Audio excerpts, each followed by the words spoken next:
"This isn't a charity stage, kid. You don't belong here." The words cut through the air like a whip. Victor Hale, the towering frontman of the band Iron Echo, sneered as he looked down at the small boy standing by the grand piano.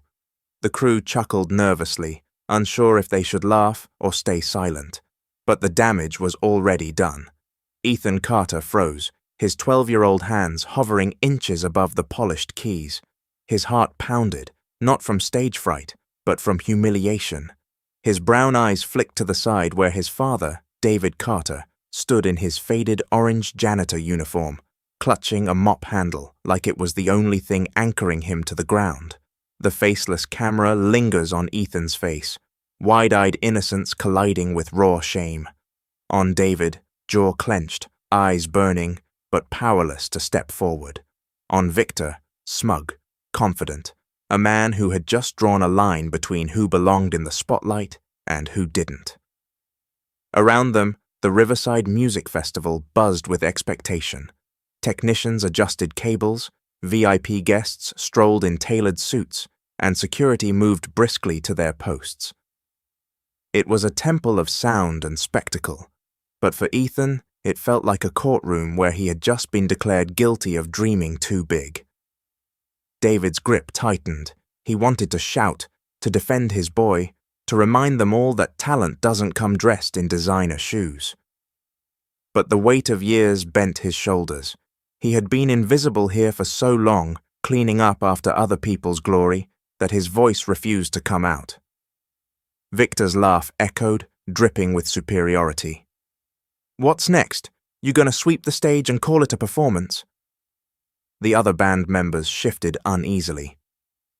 A bassist looked away, ashamed. A drummer chewed gum harder, but no one spoke up. Ethan's lips trembled. For weeks he had dreamed of just touching the Steinway Model D that gleamed under the stage lights. He had memorized every song Iron Echo had ever recorded, practicing in secret while his father mopped the empty halls. And now, with one cruel sentence, it felt like all of it was ripped away. The faceless lens closes in. Ethan's hands slowly curl into fists, not leaving the keys, but gripping the silence. His father's eyes glisten, pride and pain mixing in a way no mop water could wash away. The music hasn't even started, and yet the story has already struck its first devastating chord. The Riverside Music Festival was alive before the first note was even played. Banners snapped in the summer wind, speakers boomed with sound checks, and vendors hurried to set up stalls for the wealthy crowds already filing in. Down in the employee parking lot, an old grey pickup sputtered into a narrow space. David Carter killed the engine, its rattle echoing like the sound of something long past its prime. He adjusted the cap over his forehead, the bright orange janitor's uniform marking him as staff, part of the unseen machine that kept the glamorous festival running. Beside him, Ethan leaned forward in the passenger seat, eyes glowing with anticipation. "Dad, is that it?" His small hand pressed against the dusty windshield. Through the open gates, the legendary Steinway Model D gleamed under the lights being tested on the main stage. David's jaw tightened. He had seen that piano hundreds of times while mopping floors at Riverside, yet each time it reminded him of everything out of reach. He glanced at his son and said quietly, "Remember, Ethan, we clean here. We don't belong on stage." The words landed heavy. Ethan turned toward him, lips parting as if to argue, but he stopped when he saw the weight in his father's eyes.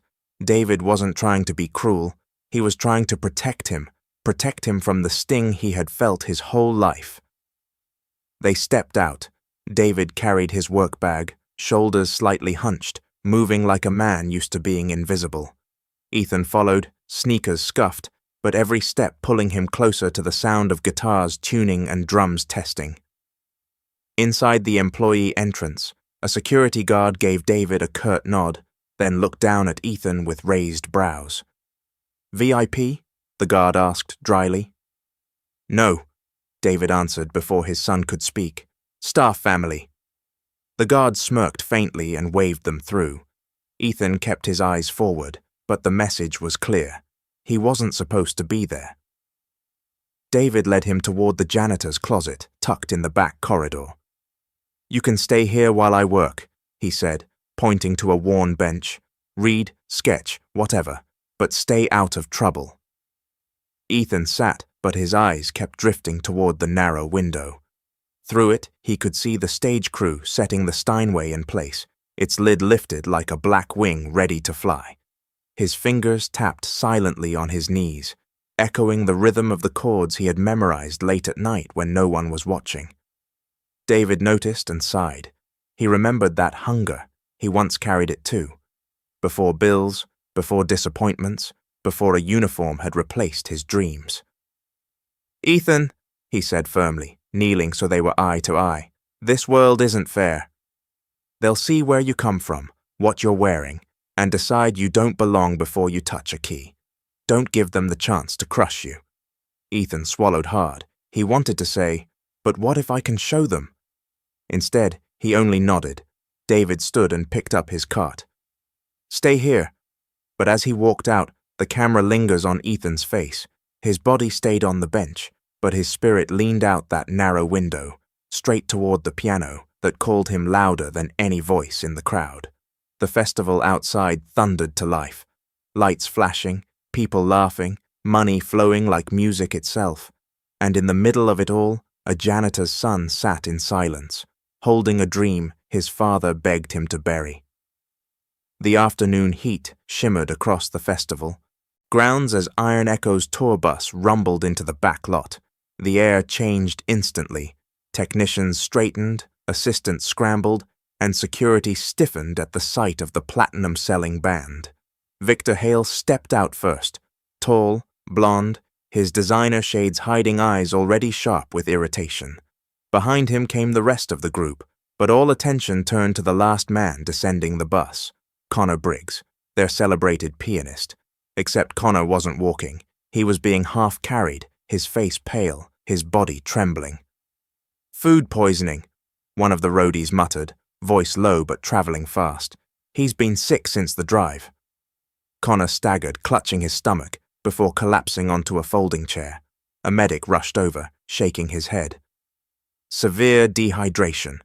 He needs fluids, maybe hospitalization. He won't be fit to perform tonight."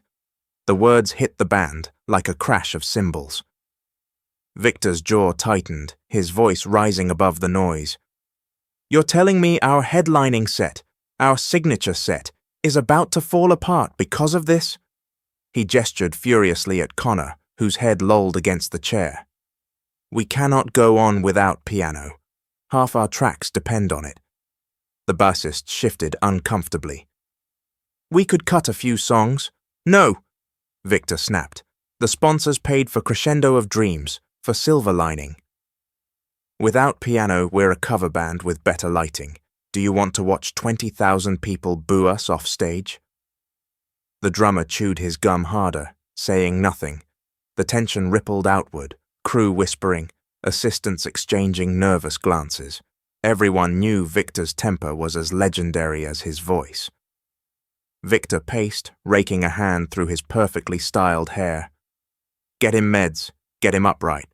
I don't care how. He has to play. Cancelling isn't an option." The medic shook his head. "I'm sorry. He's being transported to the hospital now." And just like that, the stretcher was rolled toward the exit, Connor groaning weakly as cameras already clicked from the sidelines. The image of a fallen pianist on a stretcher wasn't the kind of publicity the festival wanted, but it was already leaking to social media. Victor slammed his fist against a nearby table, bottles rattling. "Unbelievable. Hours before showtime and we're ruined." His eyes blazed with anger, scanning the stage as though daring someone to fix the unfixable. Somewhere behind the cordoned-off area, Ethan pressed closer to the narrow window, heart racing. His fingers curled tighter against the sill. A once-in-a-lifetime chance was unfolding, even if the rest of the world only saw disaster. The news of Connor's collapse spread backstage like wildfire. Panic buzzed in every corridor. Assistants darted with phones pressed to their ears, and Victor's angry voice carried over the noise. In the shadow of the service hallway, Ethan stood frozen at the narrow window, heart pounding. He had memorized every one of Iron Echo's songs. He knew the piano parts inside out, not from sheet music, but from hours of practice in secret, fingers flying over keys that barely held together in abandoned rehearsal rooms. This was his moment. He could feel it in his bones. He turned to his father. "Dad, I can do it. Let me try." David's eyes went wide, his face hard. "Ethan, no. Don't even think about it." "But Dad, no," David snapped, gripping his son's shoulders. "We clean here." "That's our place. You step into their world, they'll crush you before you play a single note."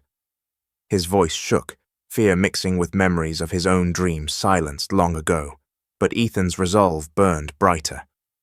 "If they don't have a pianist, they don't have a show. I can help them. I know I can." David's grip tightened, but Ethan slipped free. Before his father could stop him, the boy strode down the hall, sneakers squeaking on the tile. "Ethan!" David hissed after him, panic in his voice, but the boy didn't turn back. At the backstage entrance, a guard stepped into his path, arms folded. "Where do you think you're going, kid?" "I need to talk to the band," Ethan said, his voice steady despite the tremor in his chest. "Their pianist is sick." "I can play." The guard chuckled, shaking his head. "Cute. Now run along before you get hurt." He moved to block Ethan completely. "Please," Ethan insisted, his small fists clenched. "Just let me try." "What's this?" A sharp voice cut through. Victor Hale himself was striding over, his irritation barely masked. The guard straightened, stepping aside. Victor looked Ethan up and down, taking in the boy's thrift store clothes and wide, defiant eyes. Then he smirked. "Did I hear that right? You think you can play for us?" Ethan lifted his chin. "I know your songs. All of them. I can do it." Victor burst out laughing, the sound dripping with cruel amusement. He turned and called to his bandmates, who were huddled nearby. "You guys gotta hear this. Janitor's kid wants to save our set." The bassist frowned, uneasy. The drummer snorted. One or two crew members chuckled nervously, waiting for Victor's lead. Victor circled Ethan slowly, like a predator savoring his prey. "Tell me, boy, where'd you study? Juilliard? Berkeley? Or let me guess, YouTube tutorials between taking out the trash?" Laughter rippled from the crew. David appeared at the far end of the hall, breathless, his face pale with fear. "Ethan!" he shouted, but Ethan stood his ground, refusing to shrink. "I taught myself. Every song, Crescendo of Dreams, Silver Lining, Phoenix Rising. I can play them all." For a heartbeat, Victor's smirk faltered. Then it returned, sharper, meaner. "You hear that? Self-taught. Well, congratulations, kid. You just volunteered to be our afternoon entertainment." He gestured grandly toward the warm-up tent, his voice carrying so everyone could hear. "Let's give the janitor's kid a chance to embarrass himself in front of real musicians." The crowd of staff and roadies stirred, curiosity sparking. Phones came out, the trap was set, and Ethan, cheeks burning but eyes steady, followed Victor toward the piano. The warm-up tent was dim, lit only by a few buzzing floodlights. In the corner sat an upright piano, its wood scratched, its keys yellowed with age. Hardly the gleaming Steinway on the main stage, but to Ethan it was still an instrument, still a voice waiting to be unlocked. Victor swept an arm toward it, smirking. "There you go, prodigy." Let's hear your genius crew members shuffled closer, sensing drama. A few roadies leaned against equipment cases. The bassist crossed his arms, curious despite himself. Even the drummer stopped chewing gum. From behind them, a young man with a press badge slipped quietly inside. Jamal Rivers, freelance blogger, hustling for stories that might catch fire. He lifted his phone discreetly, camera rolling. Ethan approached the bench, his small frame swallowed by the battered instrument. His hands hovered above the keys, trembling, not with fear, but with the surge of music pressing to get out. Victor chuckled. Any second now we'll get chopsticks. Maybe if we're lucky, heart and soul laughter rippled. Ethan closed his eyes, and then he began. The first notes were soft, delicate, like whispers of a hymn. A gospel motif flowed out, warm and soulful, but before the crowd could settle into comfort, he pivoted. His fingers darted into a jazz run, syncopated rhythm skipping across the keys with dazzling precision. The left hand dropped into walking bass. The right hand exploded into improvisation. Gasps stirred. The bassist's brow lifted. The drummer leaned forward, gum forgotten, and then another shift. Without warning, Ethan launched into a classical passage. Beethoven laced with Rachmaninoff, cascading arpeggios spilling like water, each chord landing with thunderous clarity. His small hands stretched impossibly wide, somehow reaching chords meant for adults. Back to jazz, then gospel, then classical again, seamlessly weaving them together into a medley that didn't sound like mimicry, but invention. His invention. The tent grew silent, except for the music. Roadies lowered their phones, mouths hanging open. A few assistants had tears brimming, struck by the purity of sound from a boy who looked like he had no right to command such power.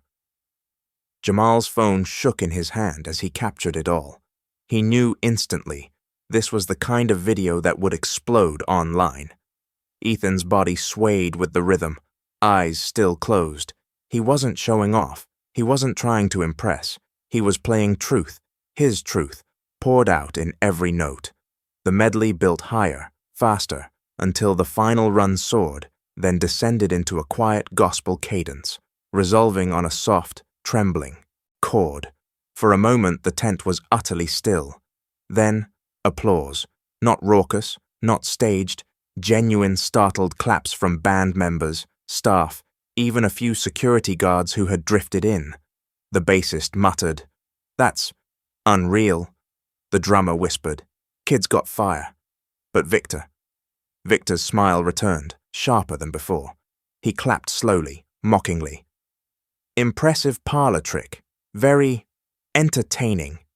He stepped forward, voice dripping with disdain. "But talent? Talent isn't enough." He turned to the others, raising his voice so everyone could hear. "Look at him. Worn-out sneakers, second-hand clothes. Janitor's kid, his eyes cut toward David, who had slipped inside, chest heaving with worry and shame. This is what you want representing Iron Echo?" The applause faltered, unease spreading. Some averted their eyes. Others nodded reluctantly, cowed by Victor's authority. Ethan opened his eyes, chest rising and falling, sweat beading his forehead. His music had stunned them, silenced them, but prejudice still hung heavier than sound. David stepped forward, hand outstretched toward his son. "That's enough, Ethan. Come on." But Ethan didn't move. His gaze locked on Victor, defiance smoldering in his young face. The first battle had been fought. The war was just beginning. Victor let the silence stretch, milking the moment. Then he leaned closer to Ethan, voice sharp enough to cut. "Go back to mopping floors." The words landed like a slap. The crowd, crew, assistants, a handful of VIP guests who had wandered in, erupted in laughter. Some smirked, others shook their heads. To them, it was obvious. A janitor's son had no business here. David froze near the doorway, the mop still in his hand like an anchor. His chest rose and fell, shame and fury battling in silence. He wanted to pull his son away to shield him, but his feet felt rooted. Ethan stood small in the center of the tent, cheeks flushed, eyes wet. His lip trembled, but he lifted his chin higher, refusing to let it fall. The sting burned, but he would not bend. Victor turned, raising his arms theatrically toward the others. "What did I tell you? This isn't a talent show for Janitor's kids. This is Riverside. This is Iron Echo. Standards matter." A few in the back laughed louder, emboldened by Victor's show. The sound was cruel, heavy, and it pressed down on the boy who had just poured his soul into the keys. David finally managed to speak, voice hoarse. "Enough!" Victor's smirk widened. "Oh, so the janitor does talk. Tell me, sir, do you plan on teaching your boy the fine art of scrubbing toilets next? Or maybe he can graduate to sweeping confetti when the real musicians are done?" The cruelty was surgical, each word aimed to belittle not just Ethan, but David too. Ethan's hands balled into fists at his sides, his eyes shimmered, tears threatening to spill. But still, he met Victor's gaze and said nothing. His silence spoke louder than his tears ever could. At the edge of the crowd, Jamal Rivers lowered his phone for a second, his stomach churning. He had captured all of it, the medley, the awe, and now the humiliation. He looked at the screen, thumb hovering.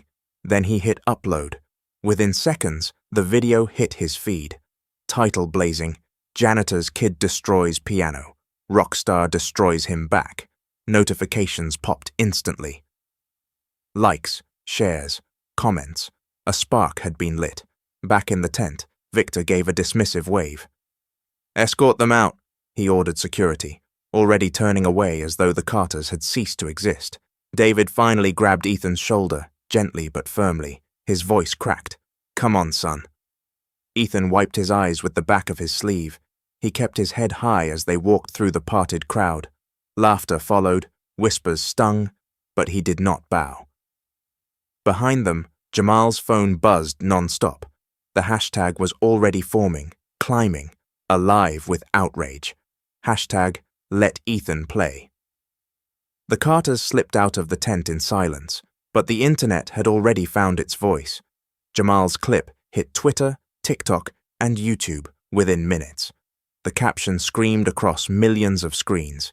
"Janitor's kid shuts down the piano. Rockstar shuts him down hard." The video opened with Ethan at the battered upright, fingers flying through gospel, jazz, and classical, like he was born to blend them. The comments exploded. "Who is this kid? Prodigy alert. He's 12? Then the shift. Victor's sneer filled the frame, his words slicing clear. "Go back to mopping floors." Silence. Then rage. Comments flooded in. Did he really say that? Unbelievable. This is disgusting. The hashtag was born in real time. Hashtag Let Ethan Play. By nightfall, it trended #1. TikTok users stitched Ethan's medley with their own tears and gasps. Twitter boiled over with threads dissecting every frame. Screenshots of Ethan's defiant, tear-bright eyes spread like wildfire. And then came the celebrities. A Grammy-winning pianist tweeted, "This boy plays with more soul than half the charts today. Let him." Play a Pop superstar posted Ethan's clip to her 60 million followers, captioned, "Music doesn't care where you're from. Let Ethan play." Even legends weighed in. A jazz icon shared the video, writing simply, "I see myself in him." Protect this gift. The numbers skyrocketed. Within 4 hours, the clip crossed 5 million views. By sunrise, it had doubled. Every repost carried outrage, awe, or both. Meanwhile, backstage at Riverside, Victor Hale scrolled furiously, his phone buzzing non-stop. Comment after comment shredded his image. Victor's finished. Bullying a kid? Career over. Sponsors were already emailing the festival board. In a cramped janitor's closet, David Carter sat with his son, the glow of Ethan's face lit by the screen. He watched the numbers climb, the support pouring in from strangers, stars, even teachers offering scholarships in comment sections. Ethan whispered, almost to himself, "They heard me." David swallowed hard, torn between pride and dread. "Yeah, son." They did outside. News vans began circling the festival grounds, reporters setting up cameras. Protest signs appeared at the gates, talent over privilege. Let Ethan play. The clip had escaped their control. The janitor's kid had become a storm. The janitor's closet was small, crowded with mops and buckets, but to Ethan it felt like the only place left in the world. He sat on the old bench, hands hovering in midair, pressing invisible keys on an invisible piano. His fingers moved silently, muscle memory playing songs that had nowhere to go. David leaned against the doorframe, uniform damp with sweat from the chaos outside. He watched his boy, chest tightening. The humiliation still rang in his ears, Victor's sneer, the crowd's laughter, but Ethan's face held something else, quiet determination. "You don't have to keep pretending," David said softly. "It's over." Ethan shook his head, still playing the air. "It's not over. The music doesn't stop just because they won't listen." David's throat caught. He wanted to protect his son from pain, but in that moment, Ethan reminded him of someone else. A memory pulled him back years, when Ethan was 5. The boy had tugged at his sleeve one night as David cleaned the empty theater. "Dad, show me." David had laughed then, tired but willing. He'd sat at the Steinway in the dark, fingers rusty, but remembering enough to play a simple tune. "C major scale," he'd said, guiding Ethan's tiny hand. "One note at a time. Listen close. Music is about telling the truth, even if it's just 8 notes. Ethan had looked up, wide-eyed. "Where'd you learn that?" David had smiled faintly. "From Thomas Reed, best jazzman this city ever had. He told me once, 'Play like you mean it, or don't play at all.' I never forgot." The memory faded. Back in the closet, Ethan's fingers pressed harder against nothing, his eyes damp but burning with fire. "I'll keep playing," he whispered, "even if it's just here. Even if nobody listens. I'll keep playing." David sat beside him, unable to stop the tears that stung his eyes. He placed a heavy hand on his son's shoulder, rough from years of labor, but steady. "You're stronger than I ever was," he said quietly. "Stronger than I'll ever be." Outside, the world was roaring, hashtags, protests, news trucks. But inside that closet, a father and son sat in silence, keeping a promise alive with nothing but air, memory, and faith. The janitor's kid wasn't finished. Not yet. Victor Hale slammed the dressing room door so hard the mirror rattled. His phone buzzed non-stop on the vanity. Calls from managers, texts from sponsors, a flood of angry notifications. He finally snatched it up. Scrolling, every headline screamed the same thing. "Rockstar mocks janitor's son." "Let Ethan play" blazed across every feed, millions of posts multiplying by the hour. A new email popped up, Pepsi pulling sponsorship, effective immediately. Another followed, Nike threatening to cancel their endorsement if Victor didn't issue a public apology within 24 hours. His hands shook. This can't be happening. Behind him, the band filed in, faces grim. Emma, the bassist, dropped onto a chair, crossing her arms. "We can't go on like this, Vic." Kyle, the guitarist, tossed his phone onto the table. The screen froze on a trending tweet. Ethan at the piano, Victor sneering behind him. "Do you see this? We look like villains in a bad movie. Fans are saying they're done with us." Victor spun, eyes wild. "So what? You want me to hand the stage to some janitor's kid? That's what this is about?" "No," Emma shot back, her voice steady. "It's about you humiliating a child in front of the world. That's what people see. And you know what? They're not wrong," the drummer, Derek, leaned forward. "We built this band on music that meant something. Now we're a meme. You need to fix this." Victor's chest heaved, pride warring with panic. "Fix this? You think saying sorry fixes anything? Do you know what it means if we put that boy on stage? We're finished. We'll be a joke forever." Emma's eyes hardened. "No, Victor. We're already the joke, and right now, the only way to stop bleeding fans, sponsors, and our own dignity is to let him play." Victor's phone buzzed again, this time a text. From his daughter, he unlocked it, breath-catching. "Dad, I watched the video. You're humiliating a child. That's not the man who raised me. That's not the dad I know. Please, make it right." Victor stared at the words until they blurred. His daughter, away at college, the one person whose opinion still pierced his armor. For the first time all day, his voice cracked. "You don't understand. If I bend now, I lose everything." Emma rose to her feet, fierce and calm. No, Vic, if you don't bend, you've already lost it all. The room fell into heavy silence. Victor's reflection in the mirror looked older, smaller, and for the first time, afraid. The storm he had unleashed wasn't outside anymore. It was inside, eating him alive.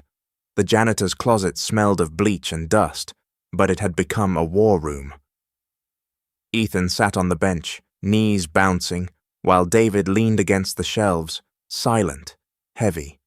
The door creaked open. Sophia Lane, the festival coordinator, stepped inside, phone still buzzing in her hand. Her tailored suit looked sharper than ever, but her face was drawn, tense. "Ethan," she began, crouching so her eyes met his. "The board's in meltdown. Sponsors are threatening to walk. Fans are at the gates chanting your name. We need you to perform tonight, David." Straightened, frowning. "Perform? Now you want him, after what they did?" Sophia raised a hand. I know how wrong it was, but if Ethan plays, it could turn everything around, save the show, the festival, maybe even the band." Ethan's hands stayed folded in his lap. His voice was quiet but firm. "If I do it just to make Victor look better, then I'm part of the lie. I'm not here for PR." Sophia blinked. "This isn't about PR, it's about—" "No," Ethan cut in. His eyes, still rimmed with red from earlier tears, held steady. "If I play, it has to mean something real. Otherwise, I'd rather stay in this closet." David looked at his son, startled. Sophia opened her mouth, but Ethan lifted a hand, surprising them both with his composure. "I'll play," he said slowly, "but on conditions." Sophia tilted her head. "Conditions?" "Yes." He took a breath. "First, the festival sets up a fund, a real one, for kids like me who can't afford lessons or instruments. No more locking out talent because of money." Sophia hesitated, then nodded. "That's possible." "Second," Ethan continued, "my teacher, Mr. Reed, he's in a bad nursing home. He deserves better. If this festival can spend millions on lights and champagne, it can take care of the man who gave me music."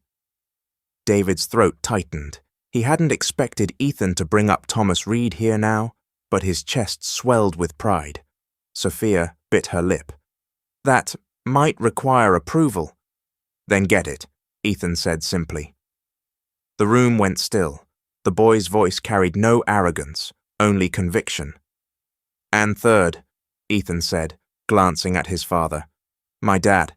He's been cleaning this place for 15 years. He deserves a raise, benefits, respect. No more being treated like he doesn't exist." David's head snapped toward him, eyes wide. "Ethan!" "It's not negotiable," Ethan said, looking straight at Sophia. "If they want me to play, then this stage has to stop belonging only to the powerful. Otherwise," he let the silence hang, "otherwise they can find someone else." Sophia's phone buzzed again, furious texts from the board lighting up the screen. She exhaled slowly, studying the boy. He wasn't bargaining for fame or money. He was bargaining for dignity, for others. Finally, she nodded.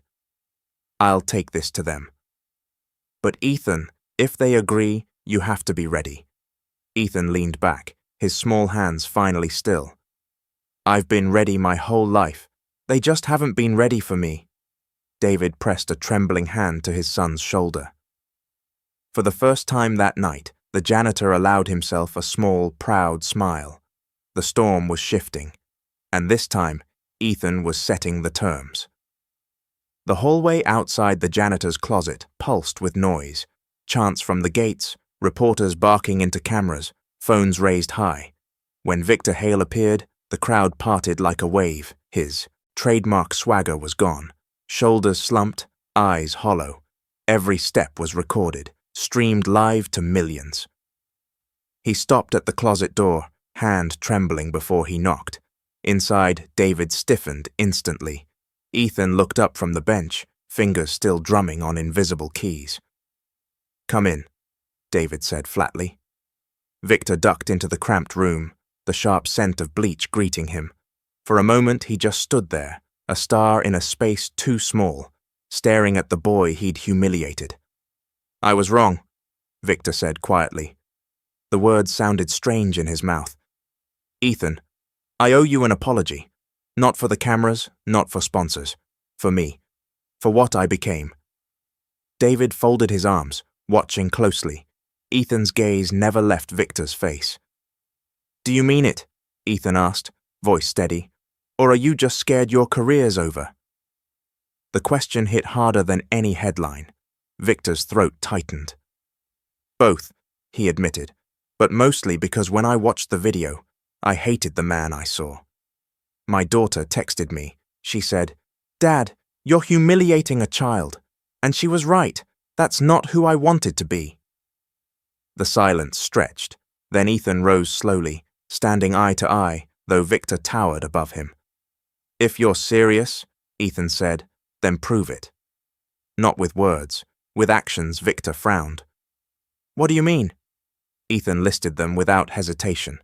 A scholarship fund for kids who can't afford music. Better care for Mr. Reed, and respect for my dad. Pay, benefits, dignity. Write it down. Sign it. The boy's demands were clear, unflinching. Victor blinked, then pulled a pen from his jacket, scribbling on the back of a crumpled contract sheet.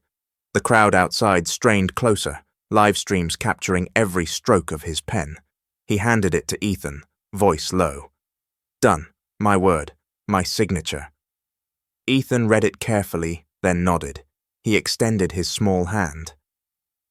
Victor hesitated for a fraction of a second, then clasped it.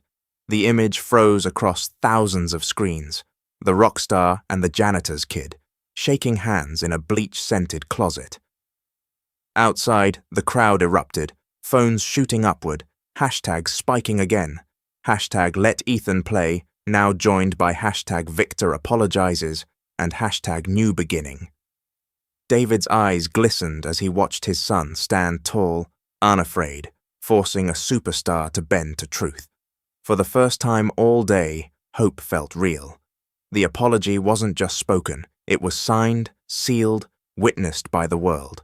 The sun dipped lower, painting the festival grounds in molten orange. Backstage, tension snapped like live wires. Thousands had gathered earlier than usual, curious, restless, their phones raised in anticipation. Word had spread. The janitor's kid was playing. On stage, the Steinway Model D gleamed beneath the rigged lights, polished to perfection. Ethan Carter stood before it, dwarfed by its size, his reflection caught in the glossy black surface. David hovered by the wing, heart pounding louder than the crowd outside. Victor Hale adjusted his mic, pale and grim, while the rest of Iron Echo tuned nervously. Emma, Kyle, and Derek avoided each other's eyes, but when they glanced at Ethan, their expressions softened. They had seen his conditions. They had seen him force Victor to sign. They knew this boy wasn't stepping onto the stage for ego. He was stepping on for truth. Sophia Lane gave a sharp nod from the wings. "Sound check. Let's go." The crowd hushed as if it were already showtime. Ethan sat. He adjusted the bench with the seriousness of a master, not a child. His small hands hovered above the keys, then struck. The first notes of Silver Ashes, one of Iron Echo's anthems, rang out. But not as fans knew it. Ethan reharmonized the intro with soft gospel chords, then spiraled into a jazz phrasing that made the melody ache with longing. His left hand built a walking bass line, his right stretched into cascading runs. The sound engineers froze at the booth. "My God," one whispered, "he's rewriting it on the spot." Victor opened his mouth to sing, then hesitated. Ethan shot him a glance, subtle, commanding. Not yet. At bar 12, Ethan lifted his chin. "Now." Victor entered shakily, but something strange happened. His voice, stripped of arrogance, fit into Ethan's new arrangement like it had been waiting for this moment. Emma followed on bass. Derek slipped in with soft brushes. Kyle's guitar filled the spaces. Together, they sounded, reborn. The crowd began to cheer mid-song, breaking the usual etiquette. Phones flew higher, comments flooded streams. This isn't soundcheck, it's history. Ethan flowed seamlessly into Shattered Crown, their most technical track. Connor, the band's sick pianist, had once confessed it nearly broke his hands. Ethan played it as if it were child's play, but he added something Connor never had: soul. Between ferocious arpeggios, he dropped blues riffs, bent time signatures into fluid dances, and made Iron Echo's hit sound like it belonged in a cathedral and a jazz club all at once. Even Victor, ego bruised and humbled, closed his eyes. For the first time in years, he actually felt his own lyrics. The crowd sensed it. A murmur swelled into shouts, chants, tears. The live stream chat exploded worldwide. He's not playing their songs, he's transforming them. And then, another presence approached. From the VIP row, a woman rose, short, silver hair, sharp eyes, walking cane in hand. Gasps rippled through the crowd. Clara Romero, the living legend of jazz, the woman who had played with Coltrane, who had refused Grammys, who hadn't praised a young musician publicly in over a decade. She climbed the side stairs slowly, each step met with stunned silence. Victor stumbled mid-line, nearly missing his cue. Emma whispered, "Holy, is that Clara?" Clara reached the stage, leaned her cane against the Steinway, and without asking, placed her hand on the pulsa lid. Her gaze pinned Ethan. "Keep playing," she said. Her voice carried across the mic like a commandment. Ethan didn't miss a beat. He slid into a medley, his own invention, threading Iron Echo's hits with pieces of Bach, Duke Ellington, and a hymn David once hummed while mopping floors. The past, the present, the sacred, and the profane, all colliding under his hands. Clara closed her eyes, nodding. Then, to everyone's shock, she sat on the bench beside him. Her fingers, gnarled but sure, dropped into counterpoint. 2 generations, one boy, one legend, playing as if they had practiced for years. Ethan surged, Clara answered. He flew, she grounded, he whispered, she thundered. Together, they birthed something no one had ever heard before. The crowd broke every rule of rehearsal. They screamed, they cried, they filmed furiously. Jamal's live stream hit 500,000 viewers in minutes. Hashtags multiplied. Let Ethan play, Clara and Ethan. Sound check of the century. When the medley peaked, Ethan hammered gospel chords so powerful they rattled the scaffolding. Clara matched him, both their bodies shaking with the weight of sound. The final note rang like a bell, pure and defiant. Silence, then detonation. The audience roared, a wall of sound. Crew members clapped, security guards cheered, even reporters dropped their microphones, caught up in the tide. Clara rose, hand trembling as she rested it on Ethan's shoulder. Into the mic, she declared, "This boy is not the future of music. He is music. Remember his name." The festival ground erupted. Ethan Carter, the janitor's kid. David's eyes blurred with tears backstage. He had told his son they didn't belong on stage. And here Ethan was, not just on it, but owning it, side by side with Clara Romero herself. Victor lowered his mic, face flushed, eyes wet. The bandmates stood still, as though stunned into rebirth. For the first time in years, Iron Echo didn't look like jaded professionals. They looked like students, humbled at the feet of genius. On social feeds worldwide, the soundcheck trended harder than any scheduled performance. Clips went viral instantly. Ethan's tiny hands beside Clara's seasoned ones. The declaration, "He is music." It wasn't just a rehearsal anymore. It was a second viral wave. Bigger, louder, unstoppable. The janitor's kid had just rewritten the story. The boardroom tent buzzed with panic. Festival executives waved papers, phones lit with angry sponsor emails. One voice cut through, "If this continues, we pull funding. Effective tonight." Victor Hale stood at the center, sweat glistening under the lights. Every instinct screamed at him to save his career, his reputation. But his eyes drifted to the stage, where Ethan Carter was still seated at the Steinway, head bowed, fingers brushing the keys as if whispering secrets to them. For the first time, Victor saw not a threat, but truth. He grabbed the mic from the stand and faced the crowd, his voice raw, stripped of ego. "You came here for Iron Echo." But tonight, this stage belongs to him. He pointed toward Ethan. Gasps rippled across the grounds. Cameras zoomed in. Phones surged higher. David froze in the wings, chest tight. His son, given the spotlight he had always been denied. Sophia Lane, ever calculating, leaned in, whispering, "Victor, are you sure?" Victor's jaw tightened. "I've never been more sure." The crowd erupted, half in cheers, half in stunned disbelief. Hashtags exploded instantly. Hashtag Ethan opens, hashtag Janitor's kid headlines. Victor turned back to Ethan, voice carrying softer now, meant only for him. "Show them, kid." "Show them all." Ethan looked at his father. David's eyes shimmered with both fear and pride.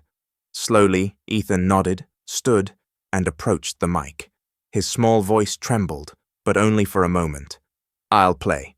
Not for fame, not for headlines, but because music belongs to everyone," the festival roared, 20,000 voices crashing like thunder. The decision was made. The janitor's kid wasn't a side note anymore. He was the opening act. Backstage, the noise of 20,000 voices shook the walls like distant thunder. Yet inside the small prep room, it was quiet, almost sacred. David knelt in front of his son, carefully adjusting the collar of Ethan's pressed white shirt. His janitor's hands, rough and calloused from years of bleach and buckets, moved with the tenderness of a craftsman. "Hold still, champ," he murmured, his voice cracked despite his best effort. "You look sharp already." Ethan's eyes flicked to the mirror. The shirt was neat, but plain, too plain for a stage lit like fire. The door creaked open. Victor Hale stepped in, holding a garment bag. No cameras, no entourage, no bravado. Just him. "I had this made," Victor said softly, almost awkwardly. "No logos, no glitter, just something worthy of the moment." He unzipped the bag and revealed a simple black suit, sleek but understated, with a subtle sheen under the lights. David stiffened. "We don't need—" But Ethan touched the fabric, wide-eyed. "It's perfect," he whispered. Victor crouched, meeting Ethan eye to eye. "You don't owe me anything. Wear it if you want, or don't. Either way, the stage is yours." For a long second, silence hung. Then Ethan nodded. "I'll wear it." David swallowed hard, watching his son step into the jacket. The suit didn't make him look older. It made him look ready. Miles away, in a dim nursing home room, the radio crackled. Thomas Reed lay propped against thin pillows, his frail hands clutching the plastic speaker like it was gold. His roommate had tried to turn the dial earlier, grumbling about the noise, but the nurse stopped him. "That boy's his student," she whispered. "Let him listen." And so Reed listened, eyes closed, chest rising with shallow breaths. The announcer's voice buzzed through. "Up next, something unexpected. A 12-year-old prodigy making history. Ethan Carter, son of a janitor, opening the Riverside Festival." A weak smile tugged at Reed's lips. His finger tapped once, twice, 3 times against the rail of his bed. Their code. Keep playing. Backstage again, Sophia Lane peeked through the curtain at the restless crowd. Chants rose. "Ethan! Ethan!" The air was electric, the kind of charge that could ignite or explode. David placed his hands on his son's shoulders. "Ethan, whatever happens out there, you've already won." Ethan looked up, his voice clear. "I'm not scared, Dad. It's just another piano, just another song." But David saw the truth in his eyes. Ethan understood this was more than music. It was justice. Victor adjusted his mic, watching from the side. For the first time, his pride wasn't in himself. It was in the boy. The stage manager held up 3 fingers, then 2, then 1. The lights dimmed. David gave his son's jacket one last tug, leaned close, and whispered, "Play your truth." Ethan stepped forward into the roar of the crowd, the spotlight blooming around him like sunrise, and miles away, in a lonely nursing home bed, Thomas Reed whispered back to the static, "Play it, kid. Play it for us all." The lights dropped, 20,000 voices hushed at once, the festival grounds holding its breath. A single spotlight lit the Steinway at center stage, waiting, expectant. And then, small footsteps echoed. Ethan Carter, the janitor's son, walked into the light.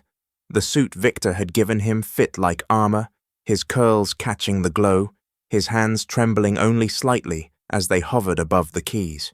He sat, straightened his back, and closed his eyes. The silence deepened. Even the cicadas in the trees outside seemed to pause. Then, one note, soft, clear. It pulsed like a heartbeat. Another followed, then another. Slowly the melody unfurled, fragile but insistent. This wasn't iron echo, this wasn't Bach, this was something else. Ethan's own. Keys of truth. The piece told his story without a single lyric. The loneliness of janitor closets whispered in minor chords. The hunger to be heard bloomed in ascending scales. The humiliation from Victor's words burned through sharp dissonance. And then, hope. The chords widened, brighter, a gospel undercurrent swelling beneath his fingers. Faces in the crowd tilted upward, tears glinting. Phones filmed, but hands began to lower as if afraid to interrupt the purity of the moment. Midway through, Ethan's voice slipped into the mic, soft, steady, unshaken. Music doesn't belong to the rich, or the famous, or the powerful. His hands never left the keys, weaving chords around his words. It belongs to everyone, every janitor, every kid, every dreamer. The words struck like lightning. The hush grew heavier, sacred. People weren't just watching a boy at a piano, they were witnessing truth. Then Ethan surged into the second movement. His left hand thundered bass lines like protest chants. His right painted melodies that soared like prayers. The tempo built, sweat glistening on his forehead as his small body bent and swayed, pouring everything he had into the Steinway. The music broke into a crescendo so fierce, it rattled the scaffolding, then dropped suddenly, whisper soft again, as if daring the crowd to lean closer. And they did. 20,000 people leaned in. The final passage came, luminous and unstoppable. His voice returned, breaking against the notes. "We belong!" For the last chord rang like a bell through the night air. For a full second, there was silence. Absolute, consuming silence. Then the dam burst. The festival erupted, cheers and sobs colliding. Strangers hugged, security guards clapped, journalists dropped their cameras, hands over their faces. Even sponsors in their VIP boxes stood, stunned into applause. And then, Ethan shifted again. He began to play Lean on Me. Simple, familiar, universal. The first verse rippled across the Steinway. Then he nodded into the mic. "Sing with me." A murmur at first, then louder, then unstoppable. 20,000 voices rose as one. "Lean on me when you're not strong." The chorus rolled like thunder, the entire crowd swaying, crying, laughing through the song. Children on shoulders sang. Old couples held hands. The rich, the poor, the VIPs, the janitors. Every line blurred as the anthem bound them together. Backstage, David Carter stood frozen, tears streaming. The boy he once told didn't belong on stage was now leading 20,000 people in song. Miles away, Thomas Reed clutched his radio in the nursing home, weak fingers tapping his bedrail in rhythm. 1, 2, 3. Keep playing. On stage, Ethan smiled through tears. He modulated up, lifting the crowd higher until the festival grounds shook like a cathedral of voices. Victor, Emma, Kyle, Derek, iron echo themselves, joined softly from the wings, harmonizing without stealing the spotlight. For once they were followers, not leaders. The last chorus roared, echoing across the night sky. The final chord rang out, and 20,000 people screamed Ethan's name. He stood, bowed once, and whispered into the mic, "Thank you for listening. This stage belongs to all of us now." The ovation was deafening, endless. The janitor's kid had just rewritten history. The roar from Ethan's solo hadn't yet faded when Victor Hale stepped back onto the stage. For once, he didn't stride like a rock god. He followed the boy. "Ladies and gentlemen," he said, his voice catching, "Iron Echo would like to share this stage tonight with Ethan Carter." The band gathered around. Kyle tuned his guitar nervously. Emma's bass thumped a steady heartbeat. Derek spun his sticks with uncharacteristic care. And Ethan? He slid back onto the bench, like he had always belonged there. The first notes of Silver Wires rang.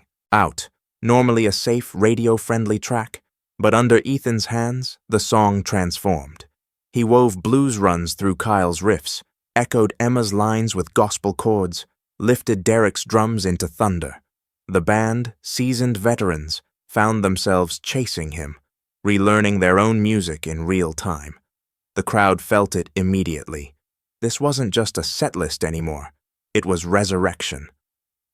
Victor leaned into the mic for his verse, but his voice cracked with something new. Humility. He wasn't performing at Ethan, he was performing with him. Each lyric landed heavier, richer, carried by the piano underneath. Phones shook in the air as comments poured live.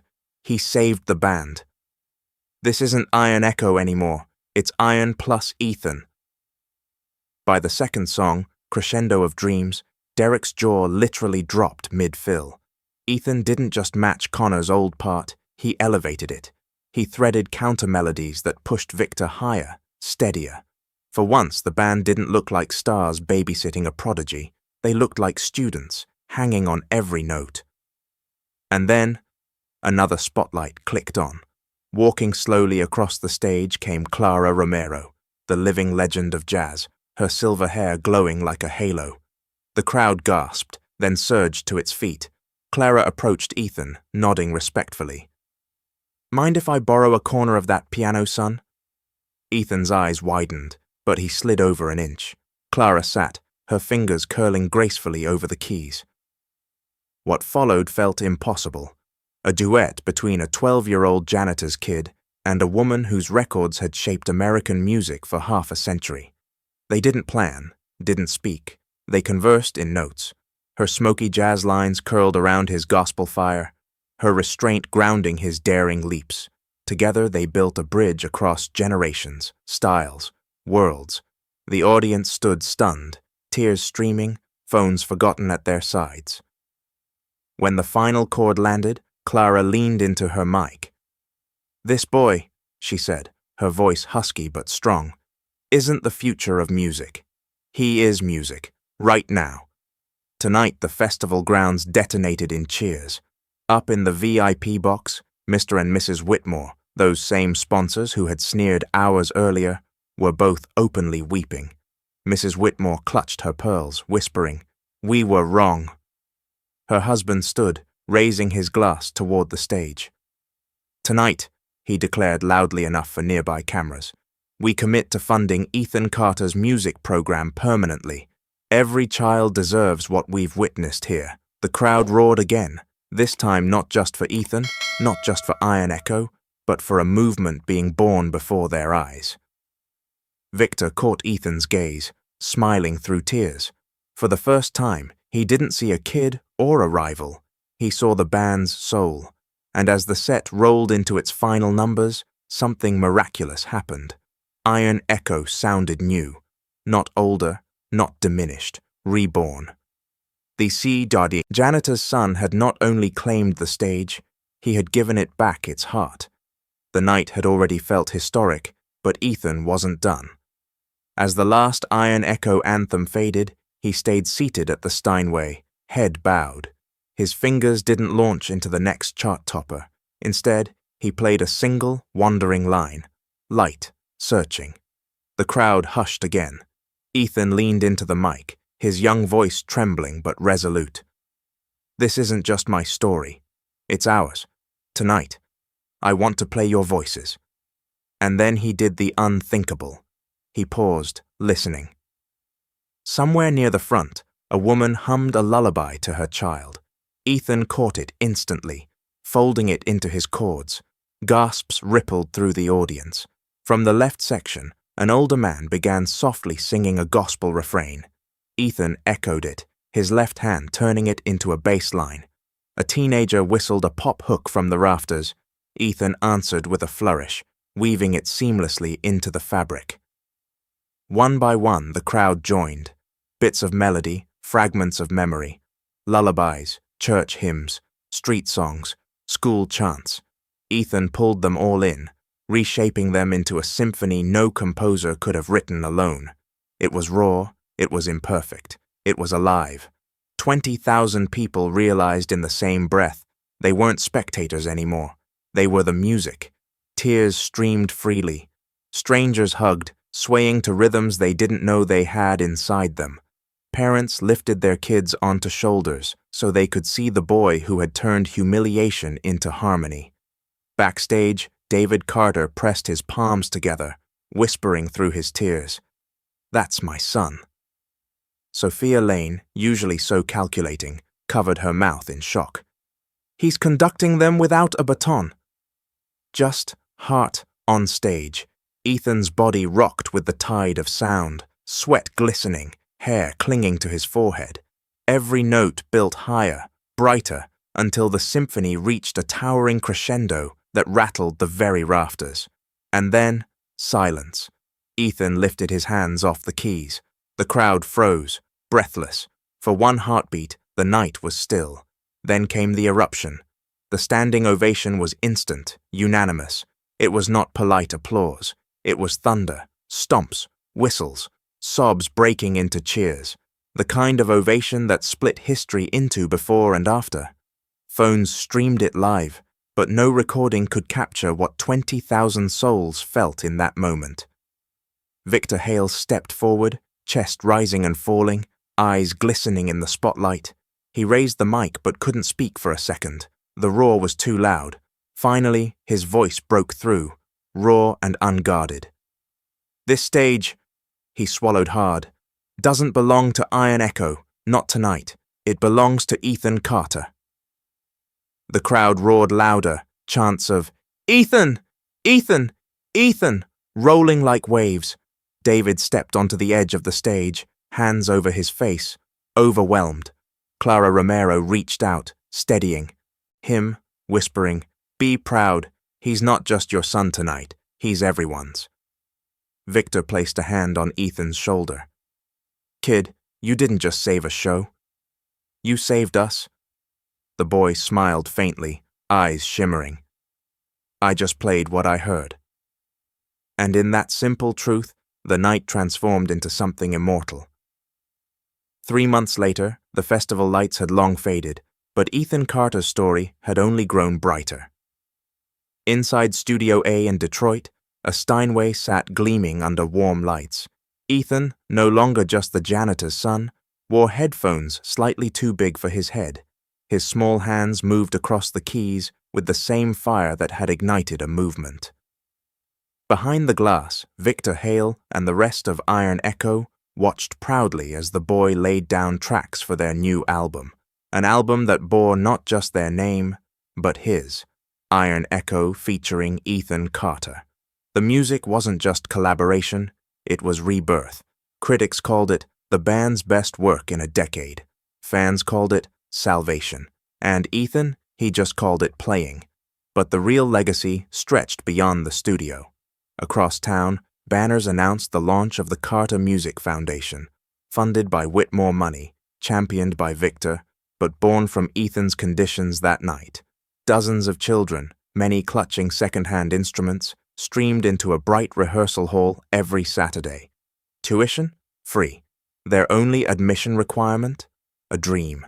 And at the back of the room, often in a simple chair with his walker parked nearby, sat Thomas Reed. The once-forgotten jazz teacher now received the best medical care in the state. Therapy had restored much of his speech. His eyes still carried the twinkle of the master who had spotted Ethan's spark years ago. He clapped softly during rehearsals, his hands trembling but steady enough to tap out a rhythm when a child lost tempo. Every so often, Ethan would glance at him and smile, wordlessly thanking the man who had believed first. "Play your truth," Reed managed to say one afternoon, his voice gravelly but clear. Ethan's chest tightened. He nodded. "Always, sir." The foundation became more than classes. It became refuge. Kids who had been told no, too poor, too young, too different, walked in and found their voices. But Ethan never forgot where he came from. One evening, after a long studio session, he stayed behind. A boy about 10 hovered shyly at the door, clutching a battered violin case. "You lost?" Ethan asked gently. The boy shook his head. I heard you teach kids for free, but I don't play piano." Ethan grinned, setting his sheet music aside. "Music is music. Come in." The boy stepped forward, his eyes wide as he looked at the gleaming piano, the rows of instruments lining the wall. Ethan guided him to a chair, listening as the boy unpacked the scratched violin. The sound was squeaky, raw, uncertain, but Ethan smiled through it, nodding. "Good. That's a start. Every master was once a beginner. Want me to show you a trick?" The boy's face lit up, and Ethan leaned closer, adjusting his bow grip with the same patience Thomas Reed had once shown him. In the reflection of the studio glass, David Carter stood watching silently. He wore no janitor's uniform now, Sophia had made sure of that, but his calloused hands still rested on the mop handle he carried like a badge of honor. His eyes shimmered as he whispered, "He's passing it on." For David, that was the greatest victory. Not fame, not applause, but seeing his son lift others from the same shadows they'd once lived in. The camera faded on Ethan, laughing with the young boy, piano chords weaving under the shaky violin notes. The sound wasn't polished, it wasn't perfect, but it was truth, and it was enough. Ethan Carter, the janitor's kid, had turned humiliation into harmony, and now he was making sure no dream would ever be silenced again. Before we say goodbye, think about what you just witnessed. A janitor's kid, humiliated in front of thousands, turned pain into music, and reminded the world that talent knows no uniform, no paycheck, no pedigree. Maybe tonight you carry that same truth with you, that no matter how small your voice feels, it deserves to be heard. If this story touched your heart, let us know where you're watching from in the comments. We read every single one with gratitude, and if you believe, like Ethan did, that music and dreams belong to everyone, consider subscribing, not just to hear more stories like this, but to join a community that still believes in kindness, resilience, and second chances. Thank you for spending this time with us. Wherever you are, keep playing your truth. We'll see you in the next story.